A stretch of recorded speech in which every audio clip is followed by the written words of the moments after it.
Question number 13 है यहाँ पर, ये दिया हुआ है हमको, ABCD is a cyclic quadrilateral such that angle B is equal to 4y + 20, angle B is equal to 3y - 5, angle C is equal to 4x and angle D is equal to 7x + 5। Find the 4 angles.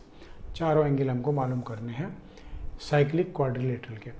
तो cyclic quadrilateral बोलते हैं चक्रीय चतुर्भुज को, मतलब एक चतुर्भुज होता है, इसकी जो प्रॉपर्टी होती है वो ये होती है कि सपोज करो ये चतुर्भुज है हमारा कोई भी,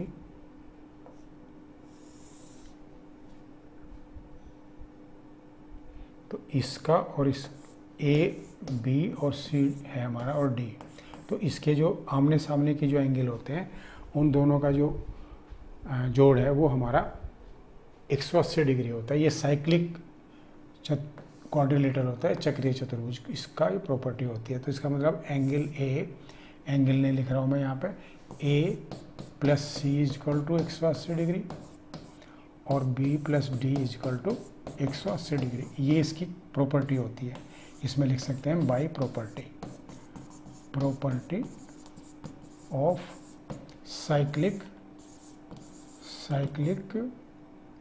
क्वाड्रिलेटरल, ठीक है।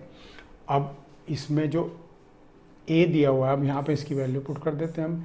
A की वैल्यू दी हुई है हमको 4y + 20 प्लस C कितना दिया हुआ हमको 4x इज इक्वल टू 180, ये हो गया। अब ये हो जाएगा हमारा 4x + 4y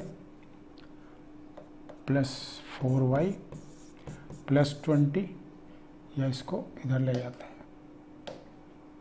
is equal to 180 - 20, तो 4x + 4y is equal to 160, 4 से डिवाइड कर दिया इसको, तो x + y is equal to 40 आ गया। ये हमारी एक इक्वेशन आ गई, ये हमारी क्या आ गई, एक इक्वेशन आ गई। इसी तरह से हम दूसरी इक्वेशन को निकाल लेते हैं। ये B + D से निकलेगी, यहाँ से इससे निकलेगी। इसको कैसे निकाल लेंगे, B की वैल्यू देखेंगे क्या है, B की वैल्यू जो उसने दी हुई है हमको, वो दी हुई है 3y -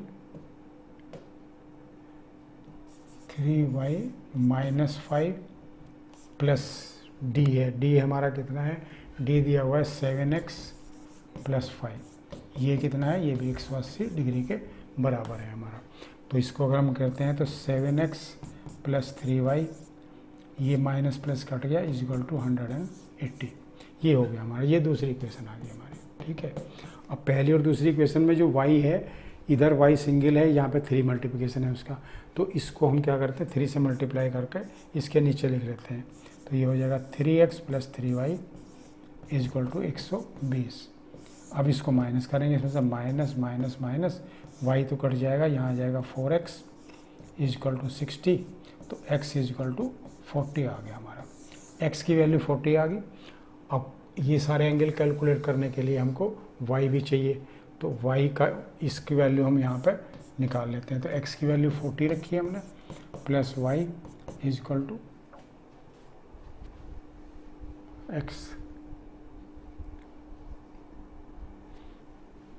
नहीं ये गड़बड़ होगा ना, ये 15 आएगा, सॉरी यहाँ पे 15 आएगा।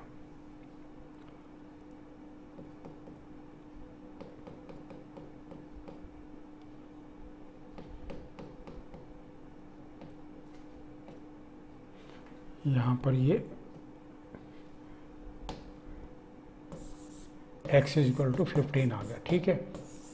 अब इस x की वैल्यू को यहाँ पे पुट किया हमने, तो 15 + y इज इक्वल टू 40, तो y इज इक्वल टू कितना आ गया 40 - 15, y इज इक्वल टू 25, ये आ गया हमारा, x और y की वैल्यू आ गई।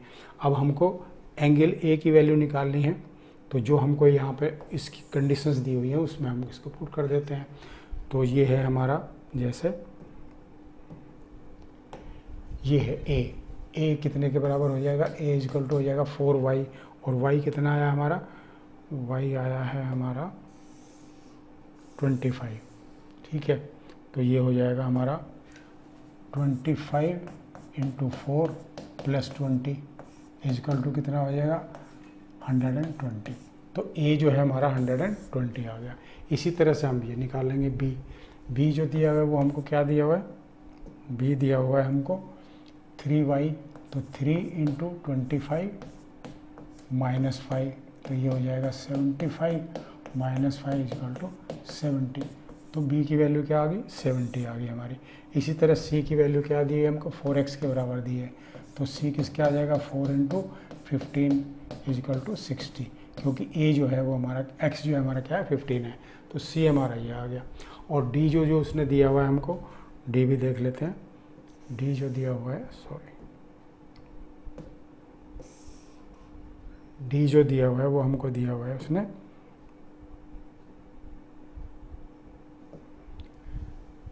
डी दिया हुआ है 7x plus 5, D is equal to 7x plus 5 दिया हुआ है, D is equal to 7 into 15 plus 5, तो ये हो जाएगा 105 प्लस 5 110, तो डी कितना हो गया 110 हो गया।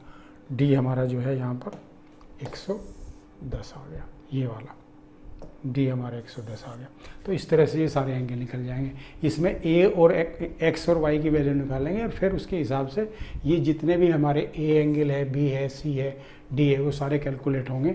ये इसमें ज़रूर करना है, ऐसा नहीं कि एक्स और वाई की वैल्यू निकाली और छोड़ दिया।